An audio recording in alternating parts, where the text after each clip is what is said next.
Before we dive in today, I want to talk about something I think so many of us wrestle with, the pressure to be just one thing. To pick a lane, find one purpose, stay on one path, even when your soul is craving more color, more expression, more permission to evolve. I've spent a lot of my own journey trying to make sense of all the pieces of me, the creative one, the teacher, the feeler, the one who needs rest, and the one who wants to build. And this conversation with Dani Rees is such a beautiful reminder that you're allowed to be all of it. Dani is a Reiki master, yoga instructor, and multidimensional guide who helps people reconnect to their energy, their body, and their sense of play. In this episode, we talk about her first ego death, her journey into Reiki and yoga, and what it means to live a life built on energy, patience, and self trust.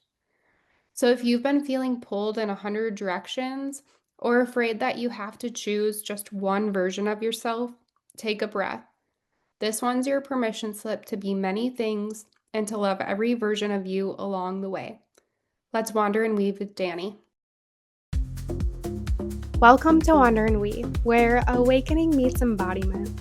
I am Brooke Buchanan, soul embodiment and energetic alignment guide, and someone who's wandered through the messy middle of life in search of meaning and truth.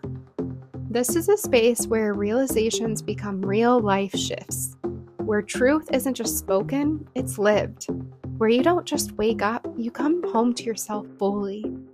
Each episode invites you into honest stories, soft perspective shifts, and sacred questions that help you remember who you are and live like it. Let's get into it. I am joined here with Dani Rees. I think I said your name right. You did. Awesome.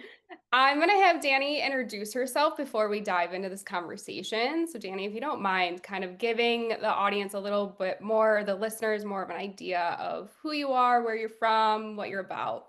Yeah, so I'm from Raleigh, North Carolina. Born and raised North Carolinian.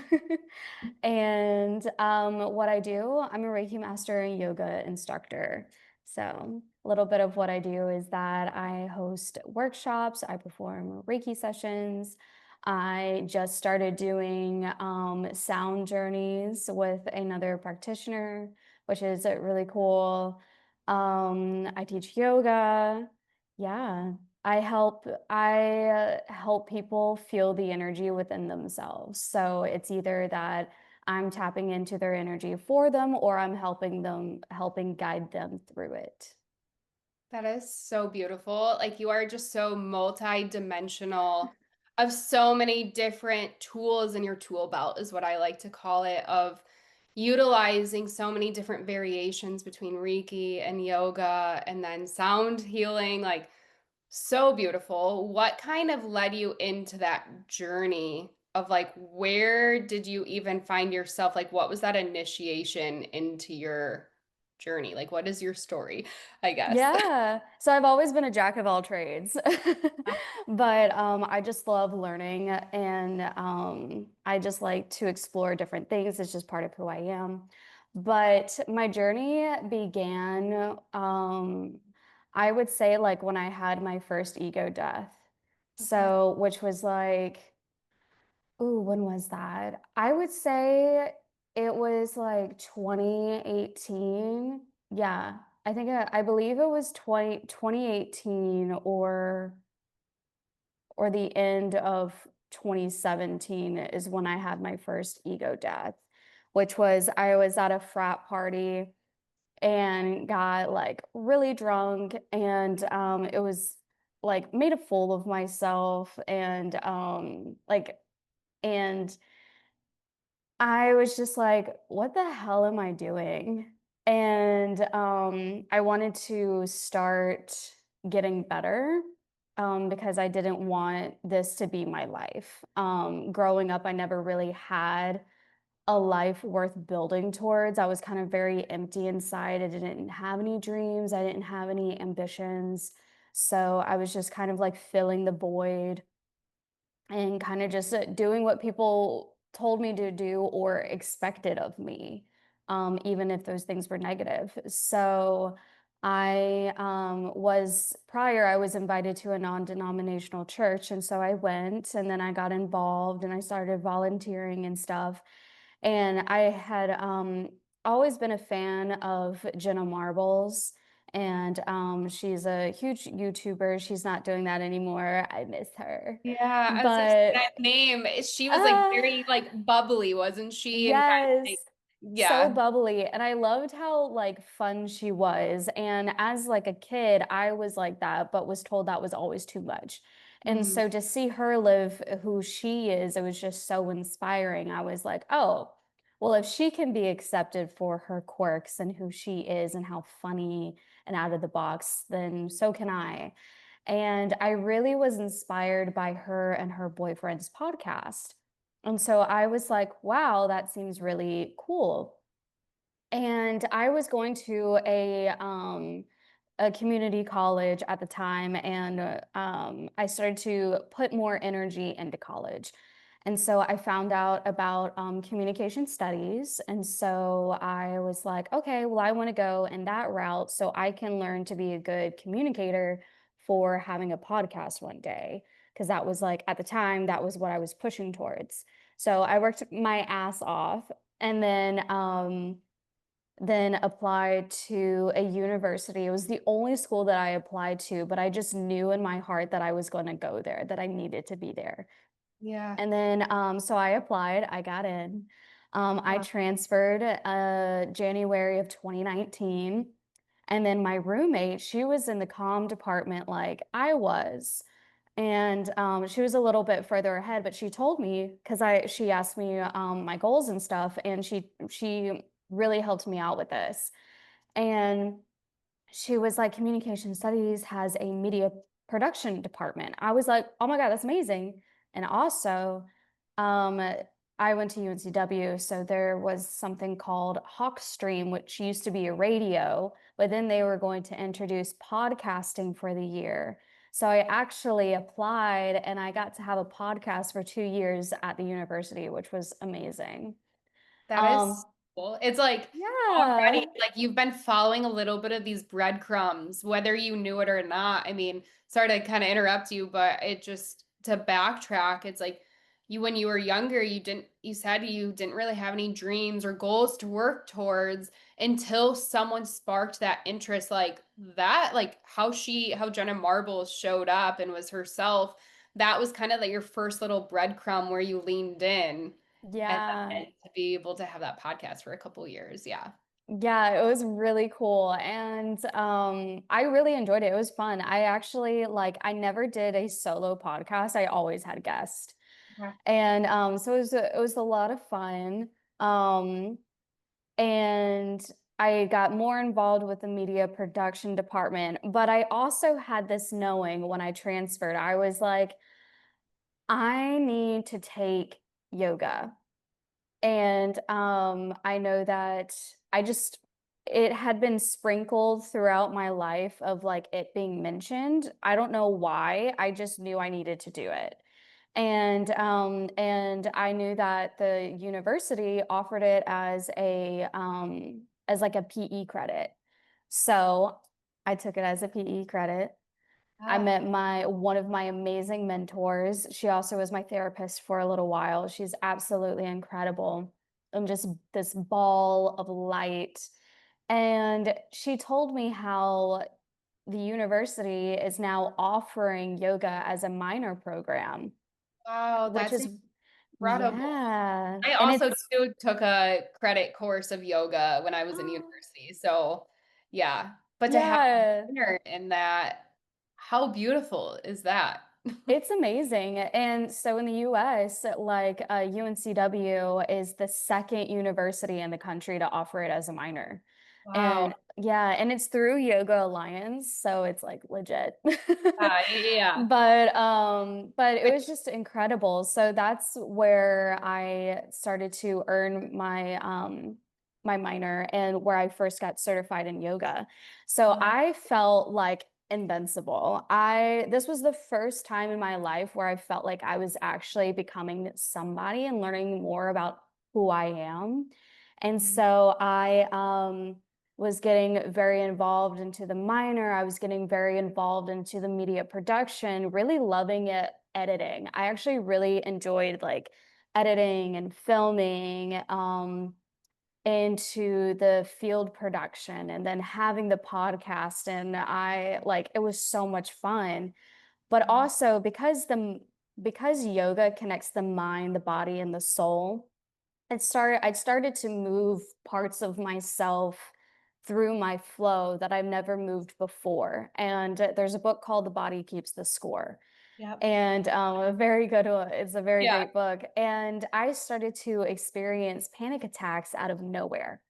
And I didn't realize like I've always had like high anxiety, but then to experience like panic attacks to another level that I haven't before was like a lot. And so of course I used my resources of what I had available at the university, and I even was talking to my one of my yoga mentors, and she was like, "I want to show you something," and I was like, "Oh, perfect." And she's like, "But I want you to trust me," and I was like, "I trust you, girly. Like you're amazing." And she was the first person to introduce me to Reiki. Wow. And so she gave me my first Reiki session, and that was the most intense, amazing thing that I've ever experienced. And I've heard Reiki can really like just the experiences that people have felt. I personally have never had Reiki, so I'm yeah. kind of surprised that I haven't, but just knowing that, I mean, some people might feel nothing or like Mhm. it might be more of a subtle change in energy, but some of it can be very like moving, I guess. Yeah. Moving up the energy. Yes. So energy can show up in so many different ways, and it can reveal in so many different ways. And whatever you gain in the moment of the current Reiki session is what you're supposed to gain. Mhm. And I love Reiki because it's very consensual. Like you have to get permission in order to perform Reiki. And if you don't, then it's kind of like it's just you're supposed to get that permission. Well, it's almost And like it sounds like it could be like an invasion to someone yes, energy yeah. field, right? Like, I mean, even though we can't see the aura around us or our energy Mhm. field, it's like someone getting up and close in your personal space, even though Right. it's not you can't physically see it, it's still there and it's still to be like you're a bubble around you. Yeah, and I've If actually you had someone who performed Reiki on me unconsensually and inserted themselves in my heart space. And it took multiple Reiki sessions to get them out. I don't think it was of ill intent, but like that can happen if you're not going to the right person, yeah, or like if someone does it unconsensually, like you can invade someone's personal space. And so yeah, it's very important to get that consent and to make sure that the client is fully understanding of what they're getting and gaining out of it. And like you said, some people don't feel anything. yeah. And so, and that's okay, because like maybe in the moment they just needed space to be still, and So even in in that itself that can be powerful. I want to kind of back up in that experience that you had, was it with a practitioner that got into your heart space that was unconsensual? Or was it someone practicing on their own, in like public space? How does that work? Just so the listeners who don't really Yeah. know this, I don't want people like going out in public and then being so afraid that anyone can do this, but understanding how, yeah, that Yeah. is about. So it wasn't a session that I had scheduled. It Okay. was more like a friendship of someone who was certified. And I think I was either asleep when it was happening, or something else, but I wasn't aware Okay. of that they were doing it. And that's the thing. The person has to be aware. They have to consent to it. Yeah. Or else. And they also like they say, and I believe this too, my mentor, I have so many and I love them all. But one of my mentor that I learned Reiki through, which is different than the yoga instructor, she told me that you need to be off of any substances within 24 hours. And at the time, I knew that that person was like indulging in stuff. So I don't know if that took place. I stopped drinking alcohol. I like don't do any of that just because like I want to make sure that I am good for when I hold space for others. Now, like, it's okay if other practitioners want to have a drink and they want to like do their thing, like, that's totally fine.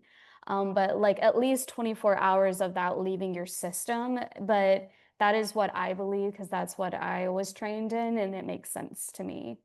Yeah, I actually, speaking of like energy and drinking, right, and those influences of external substances, I had just learned, it was just today, about how, let's say someone drinks a glass of wine and they're feeling okay. It's like they're bringing in more energy in, but it gets to the point when someone has, 7 glasses of wine and some shots of tequila, they're bringing a lot more energy in than what their body can hold.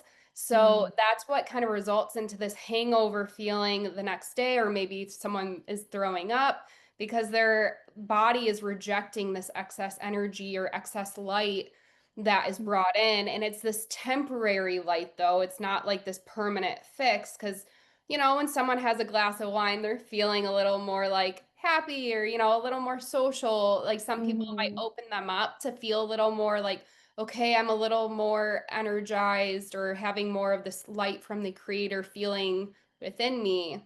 But when we're excess component, so I can see where, as a practitioner, where you're very like aware of that kind of influence, that it's not just like drinking's bad, but having that awareness of how it influences your energy and how it can influence your reading and support of other people's energy. So I really respect you for, saying that, and that, yeah, other practitioners, like if that's their choice to have a drink, but allowing that clearing of the substances within them and allowing it to clear out and like processing that and having that awareness.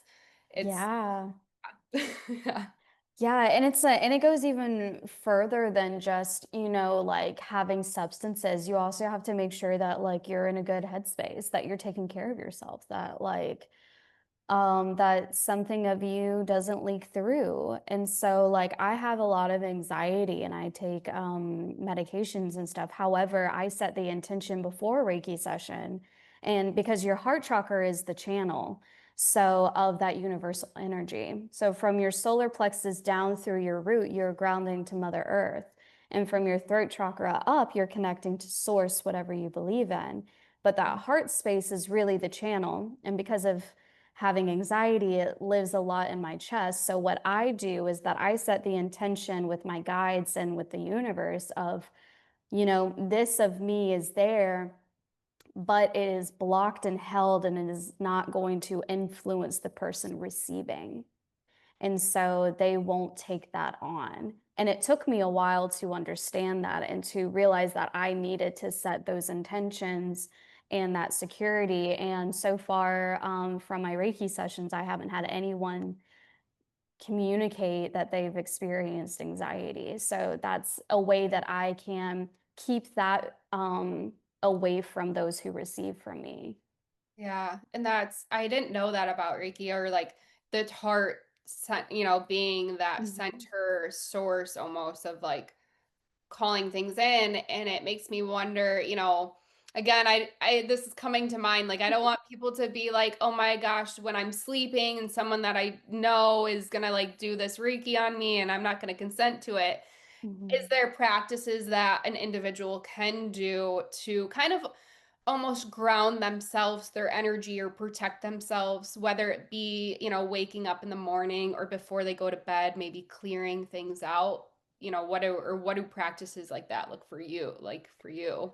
Yeah, things that work really great for me and is I like to work a lot with Mother Gaia. So like I'm always connecting down to the earth because she is our root. She is our stability. She really grounds us into who we really are. And the root chakra is the I am.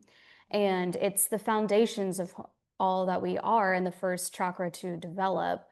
And so I connect with her and I always like ask her to take anything that doesn't serve me and alchemize it and turn it into what she would want to use it for. So, and she'll do it for you if you ask.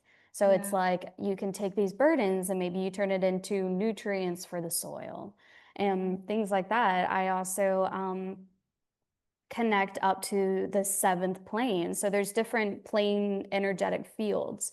And so the seventh plane is the highest and it's the ultimate form of like pure authentic love and light. So when I'm like connecting up to that, so connecting down to Mother Gaia and then connecting up to the seventh plane, I always say like anything that does not belong to me, may it pass through the seventh plane, transmuting and transforming through it into pure, authentic love and light, returning to where it naturally belongs. And so that's how I get my energy like right. Cause like now I'm casting that away, but I'm not just getting rid of it, I'm alchemizing it. And Yeah. then anything that is of me that has been scattered in like people or places, I call it back. And I do the same thing. I'm like, may it pass through the seventh plane, transforming, transmitting into pure authentic love and light back to my original energy of what serves me. And so it always gets me feeling really grounded. And it makes me feel more like myself and more of love and lighter. So that's how I can quickly get my energy right. And you can do it as many times as you need to. Yeah, I Yeah. think that's beautiful to put a visual around it because I'm sometimes a visual person and the listeners might not understand, what these planes are. Are the planes kind of almost surrounding Mother Gaia and like kind of leveling out or is that something, where it's not even a visual you can interpret? It's more like different. I'm still learning the planes myself, so I'm going off of what my friend has learned. But ever since she told it to me, I've just incorporated it into my own practice, and it's worked out amazing. So the planes are kind of like frequencies and vibration. So there's different, think of it as like a pyramid, and there's like different tiers. So the Okay. seventh plane is like the highest. And the Yeah. lowest is kind of like the 3D and stuff, and it kind of keeps going up and up and up.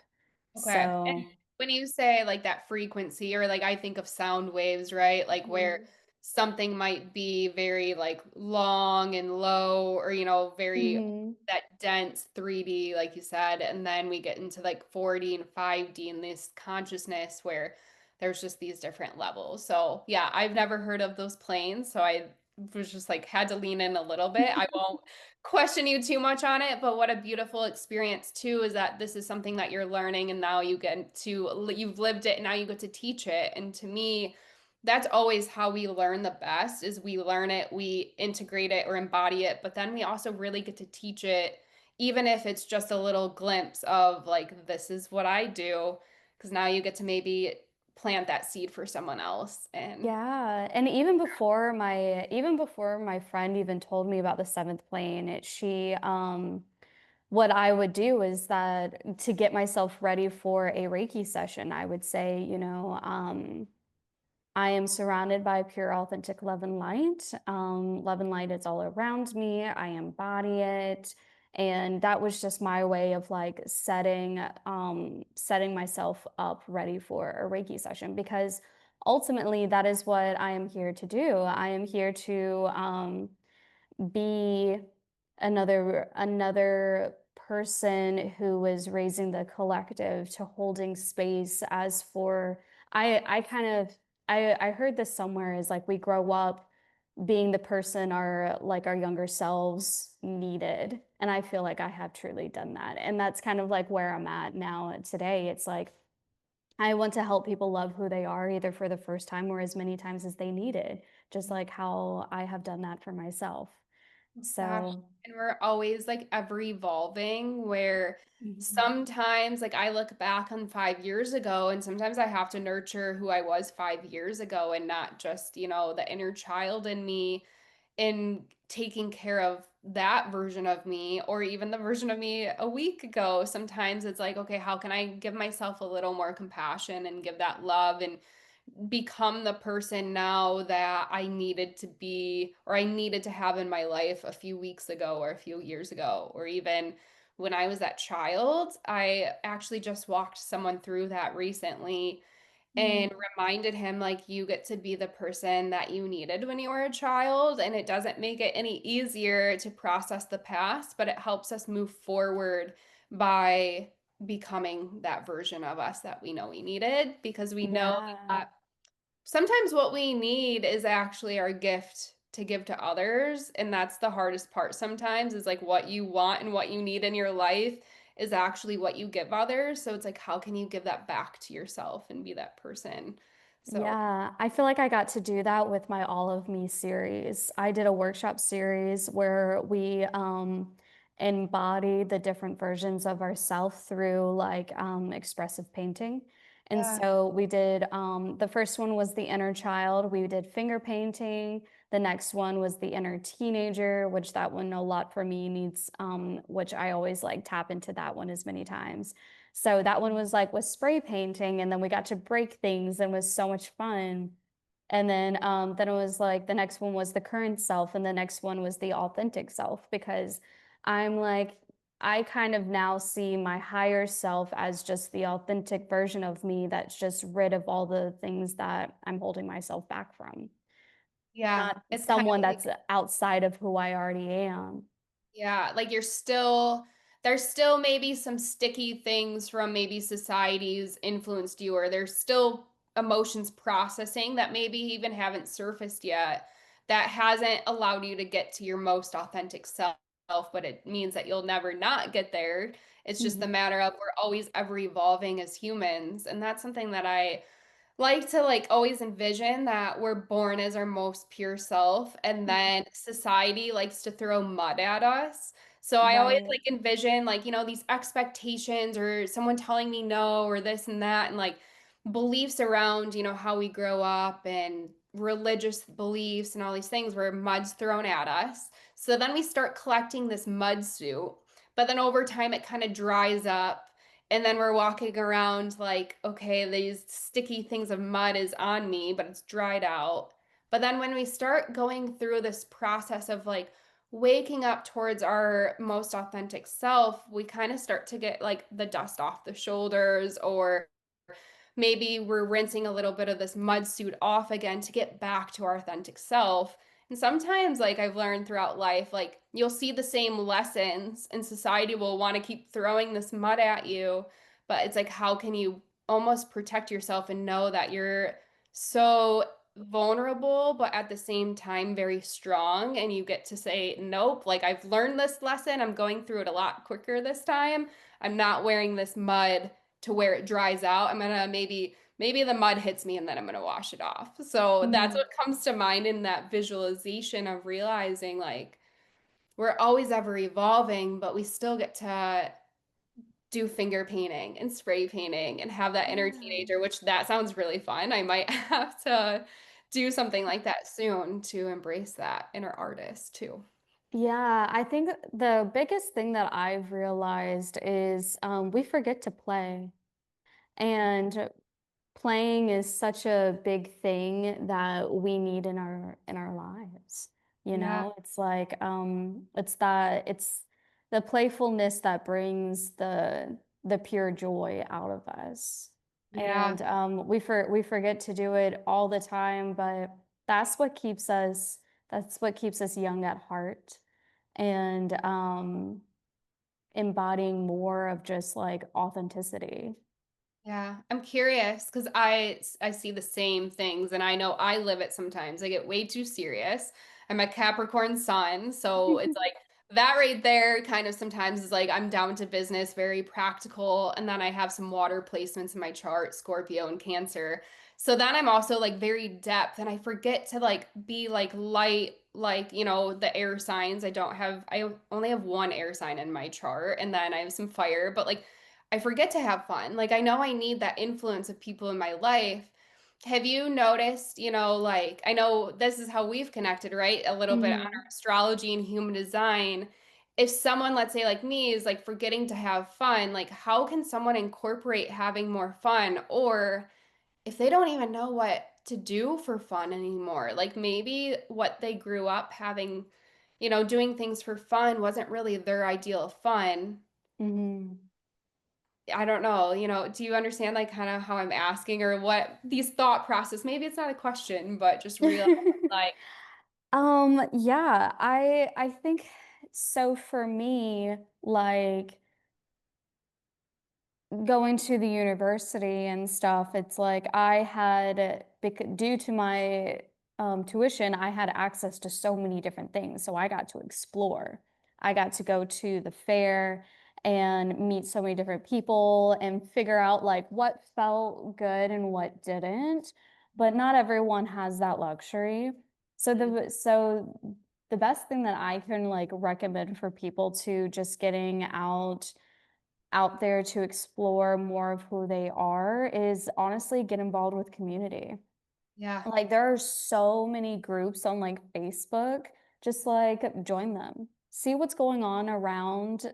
Um, like maybe you have the funds to do it, maybe, and sometimes there's free events that you can do, but you're never going to truly know until you do it. And yeah, so, and getting out of that comfort zone and just like feeling out what feels good to you and what doesn't. And sometimes opportunities like present themselves and it's like you have to take it. And so, like for me, right out of college, I started working for this fitness program where I would go to different senior citizens communities that I would teach yoga.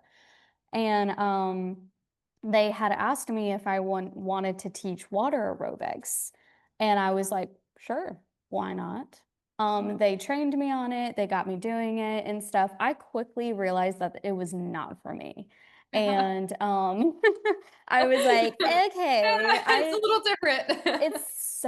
it is so different than from the type of yoga instructor that I am because I'm very mind, body, and soul. Like I am very yin. I'm very like, okay, like let's get into our shavasana, like very meditative like and stuff. And so I Dani, was like, what are your if what are you what's your big three in your astrology chart? Remind me again. yes, so I'm a Cancer Sun, Taurus, Moon, Rising Gemini.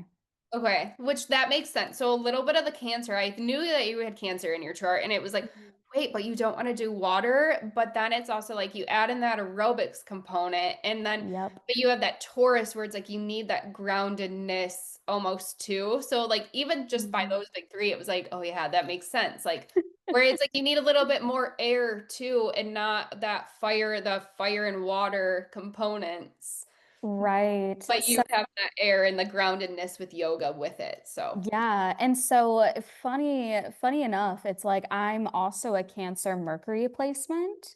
So I'm like, so it makes sense that I'm very like on the nurturing side when it comes to how I instruct. But I do bring in my playfulness of my Gemini into my classes.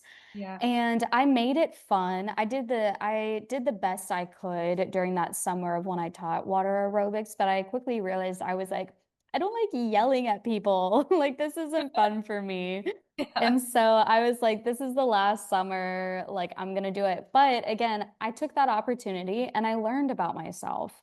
And Yeah. it's like, that I love water. I love being in water, but like I think I Not would yelling. have, yeah, I think I would have had more fun attending the class than instructing the class. Yeah. And so, Yeah, I quickly realized that. So that's just an example of like an opportunity arising, taking it and learning it about yourself.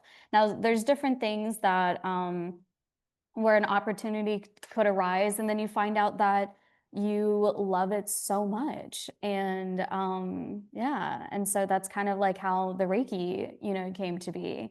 So, because like after I got my first Reiki session, I later on I was like, girl, what was that? Because that was such an intense experience for me.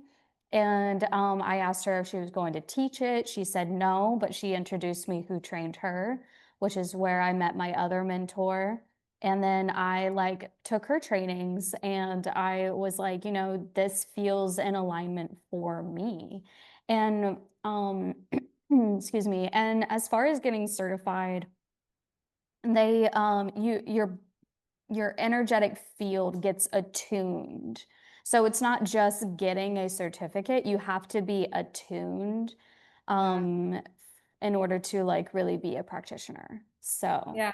Which, yeah. I mean, what a beautiful thing too. Yeah, that you're not just like getting the paper certificate saying like I went through the motions and now I'm certified. It's like, no, you're physically just as involved too, if not more integrated and aligned and attuned to being of support for other people on their journey.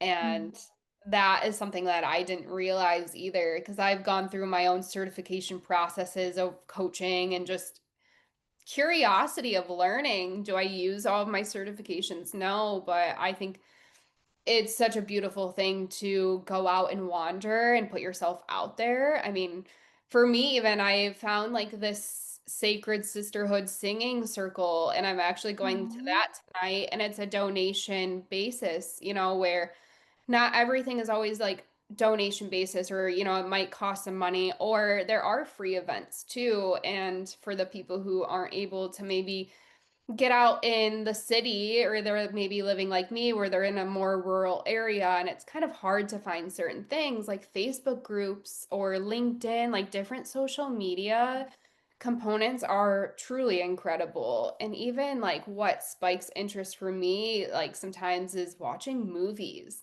Like I recently got back into running because I was watching a movie and it's called Brittany Runs a Marathon. And it was like, oh my Mm. gosh, I have not like actively ran with a group of people in probably 15 years. And then it was like, I'm going to go to the running group this week. And then, like, that kind of starts adding that momentum and building the connection. So, thank you for that of like telling people to just get out and try new things, build that community because that's the hardest thing is when you're maybe stuck at home, you feel very isolated and you just don't Right. know what to do. Mm. Like, go do anything because even if it doesn't work out, you will always still learn something about yourself in that journey and how you show up. Absolutely. I think some people forget how to use resources. Mhm. And in my human design, like resourcefulness is one of my gifts. And so, if someone's interested in photography, you don't need a camera. Your phone has a camera. Yeah. There's like literally go on YouTube and find out the different settings of how you can use your phone and like recalibrate, the camera on your phone and take some photos. Like that is one example just to see if you're interested. And you can build up off of that. And you can like, and if that works out great for you, then you can invest in the camera if that Yeah. feels good to you. Like having, yeah, that resourcefulness. I mean, what comes to mind too is when I was in university and I was learning Swahili, and I took Mm. this second year during the summer, and it was just me and another student and our professor. Mwalimu Chodi was his name. Mwalimu Hmm. is professor in Swahili or teacher. So he told us the story how when he was in Kenya learning how to read and write, like they were using a stick in the dirt Hmm. and being so like resourceful, but that's all he knew. And now I've watched his career since I've graduated really take off, but it's like it just started with him learning how to write with the stick in the dirt. And now he's teaching other people how to speak a language and write a language and really know the Hmm. linguistics of it. it's like it can take you really anywhere, but it starts by that resourcefulness. So that's such a beautiful gift that you have. I love Yeah, thank you. it. Okay, so we're talking about, trying new things and all these different variations and putting ourselves out there and getting that movement in our lives. And I want to kind of touch on how me and you have connected because what a beautiful experience that is to live and experience and share in real life of how we connected, right? And it kind of started through TikTok. I had Yeah. been showing up, posting on TikTok, not knowing what I'm doing, what I'm talking about. It was just more of this like trial and error experimentation. And then I connected with Sandra, I believe. Yeah, Yeah, Sandra. Sandra. Sandra. I always want to say Sandra, but Say Sandra. I do the same thing. And then I heard her say her name and I was like, oh my Sandra. God. Um, this is why I always ask people how they pronounce their names and then I still mess it up. But she reached out. She was hosting this workshop and you happened to have attended it too. And then it's Yeah. like me and you were both kind of like chiming in and just I felt like I was almost like the nurturing mother in her workshop, like where it was cool to Mm, just witness her growth in it and being of support to her. And then we kind of connected, I think, on Instagram or TikTok. And then you kind of reached out, like, hey, I'm holding this circle. Like, do you want to join? And then since then, I mean, you've been doing these women's circles and just connecting through that. And then we've been connecting through messaging of just talking about our human design and astrology. And then that's where I was yeah. like, I have to have you on my podcast because this is just where hearing your journey, but like realizing we get to just put ourselves out there and connect with people that we would never have known if we hadn't have shown up online. And I think Right. where sometimes I have gone through these phases where social media, I'm like, I want to avoid it. I want to like delete everything and just never be on my phone again and on social media. But there are so many pros to it too, to know that I live in Michigan and you're in North Carolina, but we get to connect with someone who's like-minded or in this journey as well, and we get to share our wisdom with each other and just connect and geek out and nerd out on certain things. I just think Absolutely. well, it's been beautiful, yeah. Yeah, I've met so many people online.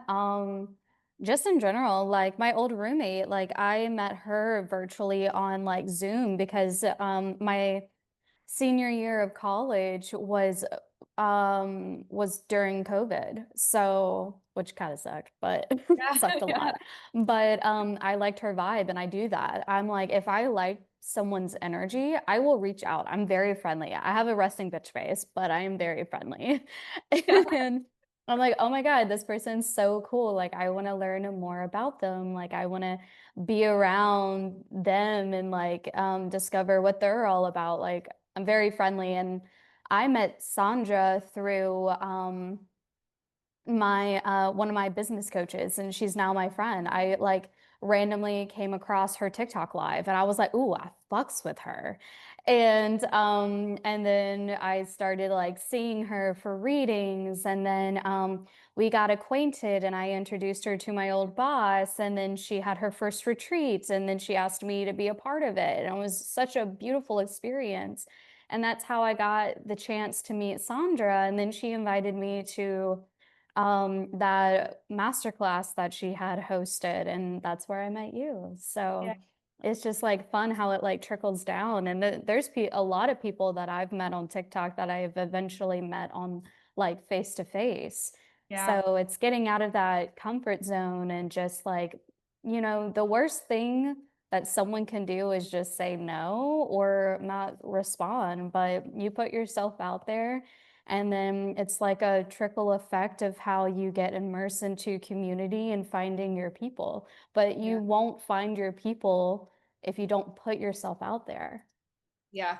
It's Yeah. kind of like expecting to find, your lifelong partner, but you never go out on dates. And then it's like, how are you supposed to know who your lifelong partner is, if you don't know what you don't want and what you do want and getting that clarity by putting yourself Mhm. out there. The same goes for that community. Like you get to try new things and connect with new people. And I think that's where I lean into you and I look up to your traits and qualities and that skill set that you have of Mhm. having fun and reaching out and putting yourself out there. Because there was for a while that I know I wasn't doing that because Mm. life was hitting pretty hard. And it was like, okay, what I grew up knowing was to like isolate and hermit and process my emotions and then feel like I have to be all happy go lucky all the time to connect with people. And then when you kind of came into my life, it made me realize like, oh, I can still like connect with people and put myself out there and say, hey, this is what I'm working on. You know, would you be willing to attend if you want to? There's no pressure. And just having that kind of approach of, like you said, there's nothing to lose. And if someone doesn't Mm. respond or if they say no, thank you, like it's not personal on you. It's just where they're at in their journey where maybe you weren't supposed to be connected on that journey at that time. It doesn't Yeah. mean that it's like the end of the world. You just kind of keep moving on to the next person and connect with them and trust that things will unfold naturally as they Mm. need to. Exactly. And sometimes someone's no can just be a not right now. Like Yes. it's not always like cut and dry type of thing. And it's like it's just being open to it. It's like, it's kind of like getting clear on what you want and, being open to how for it to present itself in different ways. Yeah. Mm. 100%. So, yeah, it's just, it's fascinating how our journeys always intertwine and connect. And sometimes it's easy to forget that there's so many other people out there when we're ingrained in our own lives and people are busy and doing their own thing. Sometimes we need those little nudges or the reminders or like, hey, I'm nudging you, if you want to hang out or make plans or, attend to this event or whatever it might be. And then kind Mhm. of also realizing people might not respond because they're busy. So sometimes it's the matter of like, do I have this like intuitive idea, nudge to reach back out and say, hey, like just a reminder. Sometimes I forget to like have those follow-ups. So it's just a matter of like flowing with life and trusting that you're always supported in this journey too. So, Absolutely. Sometimes I give it space. If I know someone's going through something and like they decline of like an invite, I'm like, okay, I will give them their space. And maybe I'll think about them and I'm like, okay, I feel like now is a good time to reach out and see how they're doing. yeah. So, yeah, just kind of like playing with it, trusting your intuition. And as long as you're coming from an authentic place and your intentions are pure, I think like it's gonna go in the way that it is meant to. And it comes up, it reminds me of like that emotional authority from human design, which I am. I think I you am too. do. Yeah. So it's like we are the people where you're like, no, not right now, or like, let me sleep on it, let me get back to you. And then like processing that, where Right. society, like how I was raised, it was like I had to have a decision right then and there for everything. But there are times though where I'm starting to process and still learn because there are still times where it's like I have that like nudge of like, oh my God, I have to do this urgently now. And then realizing, oh wait, no, no, no, like this can wait a day if it needs to, or a couple hours even to like Oh yeah. let me look at my schedule. Let me get back to you and like start using that language. It's a game changer and realizing like, okay, how can I be more aware and also not offend people? Like, hey, like, I'm sorry I can't make it now, but let me know the next time around you do something. So, Yeah, I've definitely like had gotten to a place where I was denying too much. And mhm. so I felt like I was no longer being authentic as a friend. So I was like, okay, I really need to push out of my comfort zone and remind myself that no, I do need to show up. And so I've kind of like brought that back into balance. But if there are times that I really like can't, then I bring that up. But it's like sometimes I have to push myself out of that comfort zone because if I always reflect and go to, and then I'm realizing, okay, I am starting to be too selfish. And Yeah. it's like you gotta, it's a balance. And for a while, I wasn't selfish like at all. And so I was like saying yes to everything, and then I was getting burnt out. And then I overindulged into saying no to everything and backing out of everything. And it's like, okay, let's bring this back into balance. Yeah, and I think that's where what comes to mind is like those introverts and extroverts that we all have both sides to us. It's just Mhm. knowing that balance that works for all of us. I remember there was a time where I thought there was something wrong with me because I was just always so alone. And then it's like I did the Myers-Briggs and it was like, no, no, no, you're an extrovert, but I'm like the most introverted of extroverts. So it's like I'm kind of like I have to like be more aware of when I need my alone time to process things, Mhm. but like okay, when do I need to like get out of hermit mode and really go connect with people or reach out and say, "Hey, do you have 8 minutes to talk?" Because I'm realizing I'm really isolating myself and I Mhm. need someone. So it's the matter, yeah, of finding that balance. And sometimes it's through trial and error and knowing, like, okay, I spent a little too much time by myself and navigating. Yeah. So, I think that's something that I had to do for myself is realize that even though that I'm going somewhere or hanging out with people, it's not an all day thing.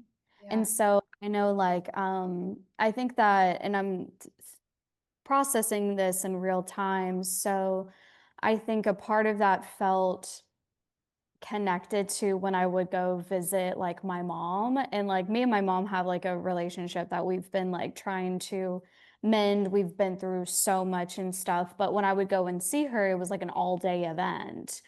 Mhm.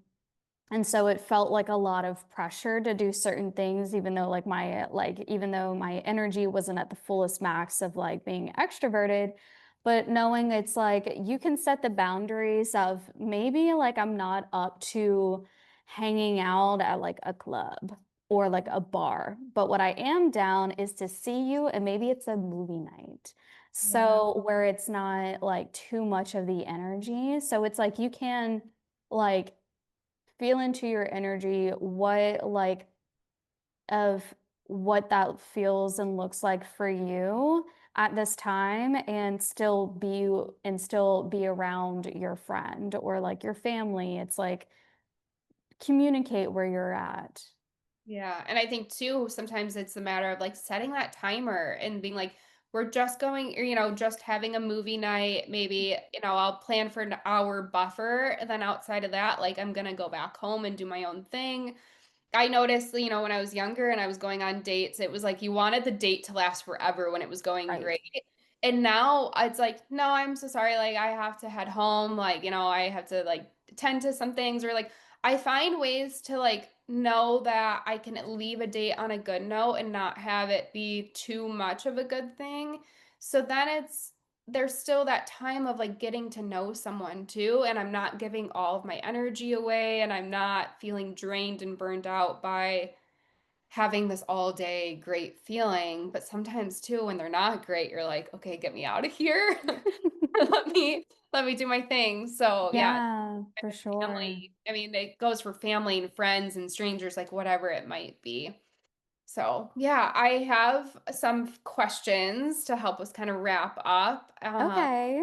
First question for you is, what is something that you're learning about yourself lately? Mm,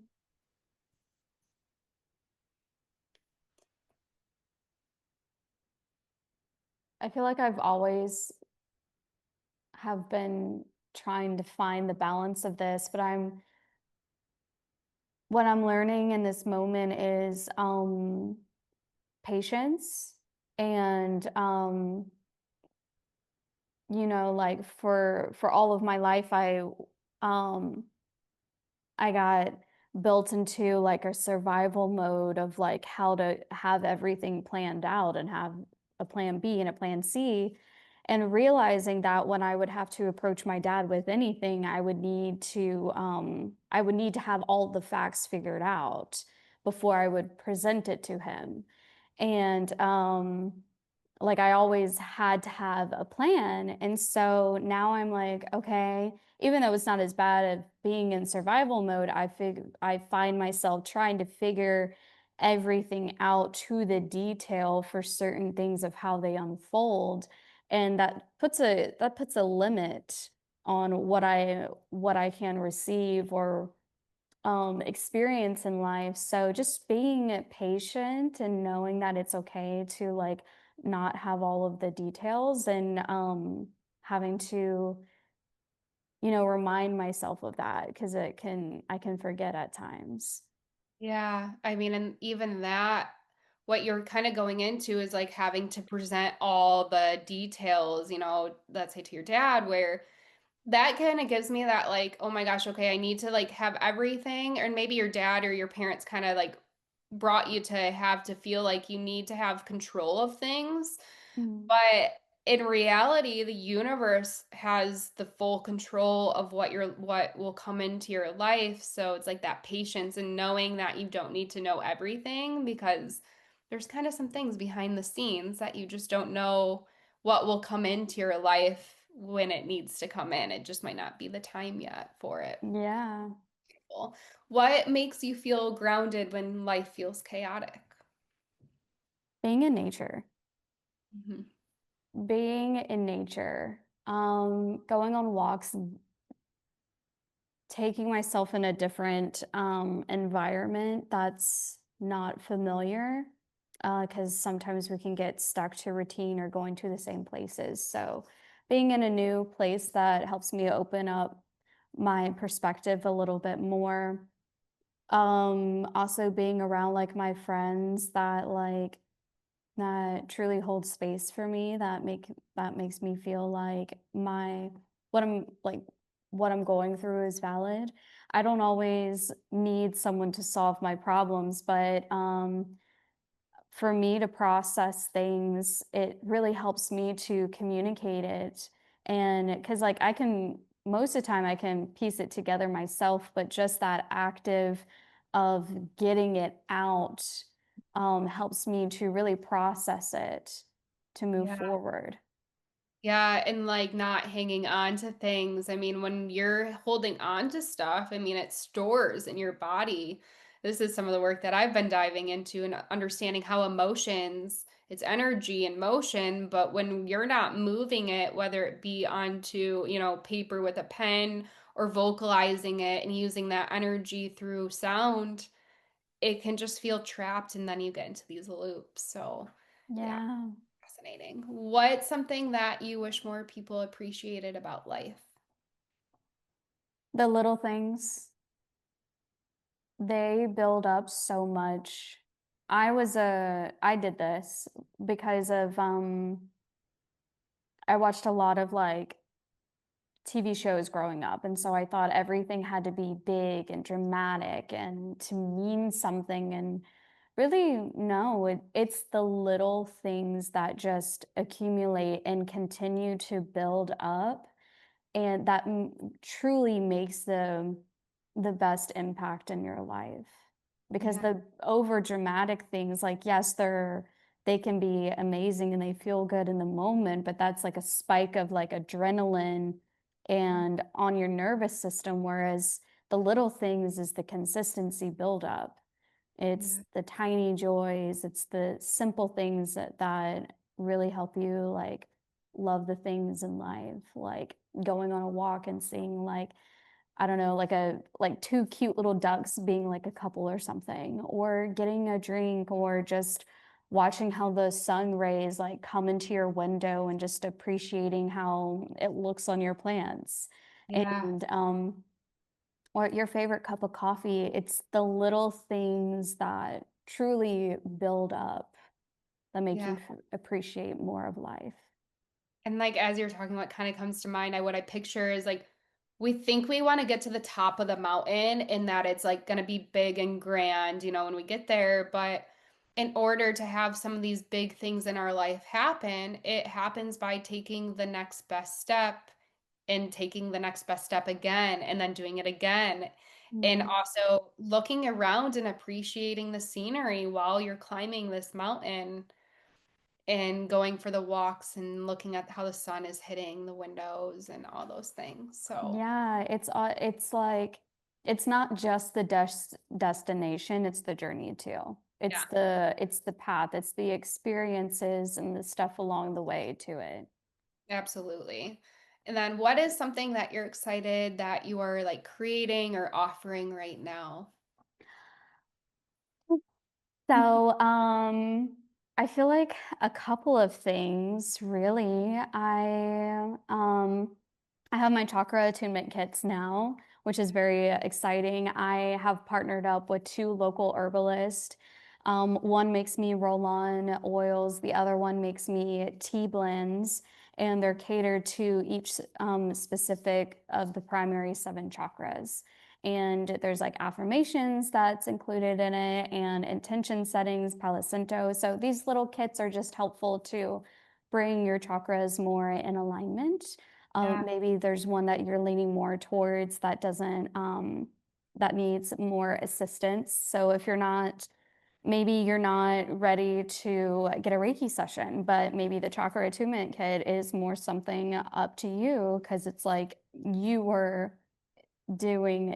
applying those skills like in the Yeah. kit itself that is presented to you. So that is something that I'm excited about. I'm also, I recently did two donation sound baths. So I've partnered up with this amazing man named Travis. He met me at an event that I had done in Chapel Hill, and he was like, I'm looking for a Reiki practitioner. So he kind of took me under his wing, and he's like teaching me some stuff, which is really cool. But me and him have been doing these Reiki and sound journeys. Yeah. And so now we're going to be doing more of them within the area. And that is something that I'm very excited about. So, That is so yeah. And then I now am in a physical location to offer my services. So that's even yay. more exciting. Yeah. Yeah. And so, doing like the Reiki, the private yoga sessions, as well as doing, chakra alignment sessions and a little bit of sounds with my own like sound bowls. So those are some things that I'm like really pumped about. It's like so incredible all the work that you're doing and just watching it like unfold too. I mean, a lot of it's picked up since I even started, when we first connected. So it's cool to Yeah. watch you even bloom in such a short time. And I'm excited to see where that goes. Thank For you. the listeners tuning in, and if they want to reach out and connect with you, or maybe get one of these chakra kits? Like, how can someone find you? What's the best way to reach you or learn more about your work? Yeah, so my business is called Attuning to You. So you can find me through like Instagram. You can also find me on TikTok. Another platform is like through my site. So it's on Pinsite. So pinsite.com slash I think it's x/attuning to you. Okay. And And I I can can add that. send, I can yeah. add that into the show notes and make sure that it's there for those that are listening. So, as we wrap up, is there any final thoughts, comments, things that you want to share with those listening?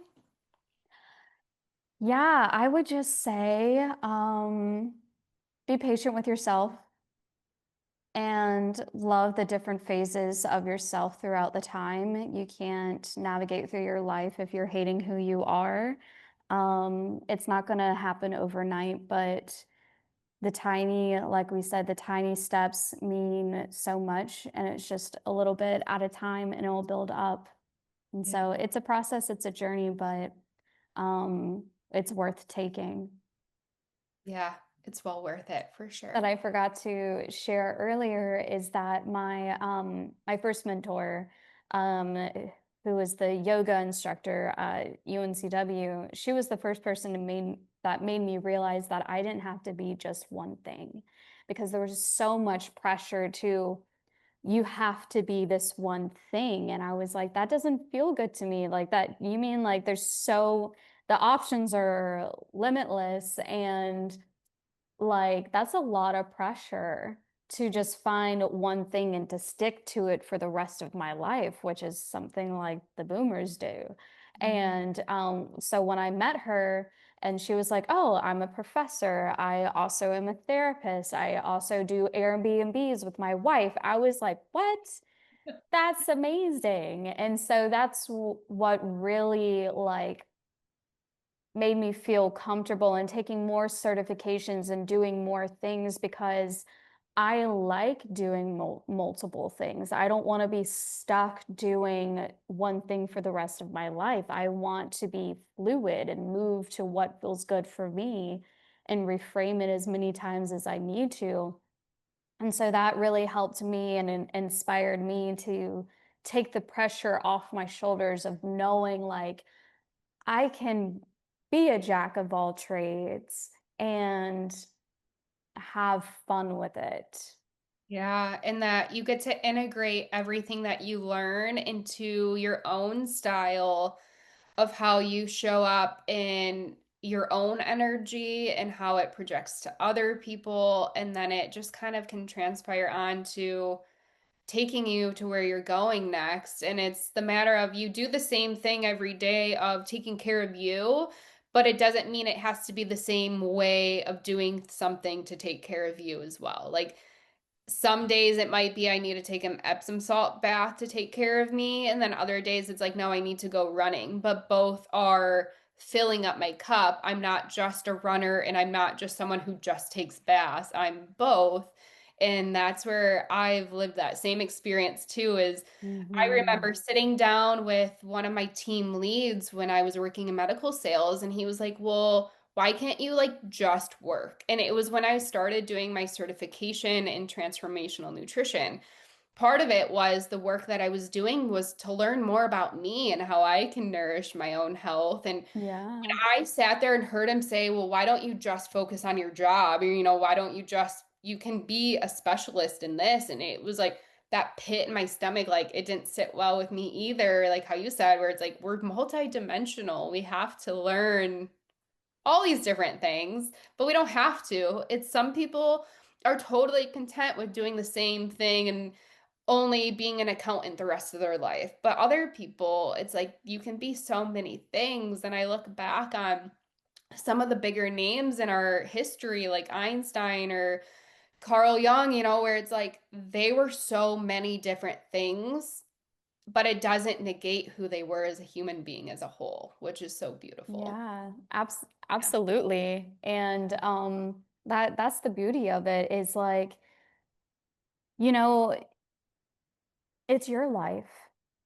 Do what feels good to you. And it's always going to be different than the next person. And, for us women, it's like we have different energy levels depending on the time of our cycle. So it makes sense. Like sometimes, like, I don't want to do anything but rot in the bed. But the next day, I have like a boost of energy and I'm like, all right, it's time to get shit done. So it's like going with, you don't listen to your body because your body knows. Yeah. Our body is what gives us the signs that maybe we're ignoring in our mind too, Exactly. sometimes too. So thank Yeah. you for adding that little bit. Oh, for sure. I just had to throw that in there. Well, thank you so much, Danny, for your time. I Yeah. appreciate you having here, and until Yeah. next time. Thank you for having me. Thanks for wandering and weaving with me today. If something stirred in you, let it. You don't need to rush to figure it out, just stay with it. If this episode spoke to you, I'd love if you'd share it, left a 5-star rating, or wrote a review. It helps the message ripple out to others who might need it, and it lets me know what's resonating with you too. If you're feeling the pull to go deeper, everything you need is waiting in the show notes. Until next time, stay with your rhythm, trust your timing, and keep coming home to you.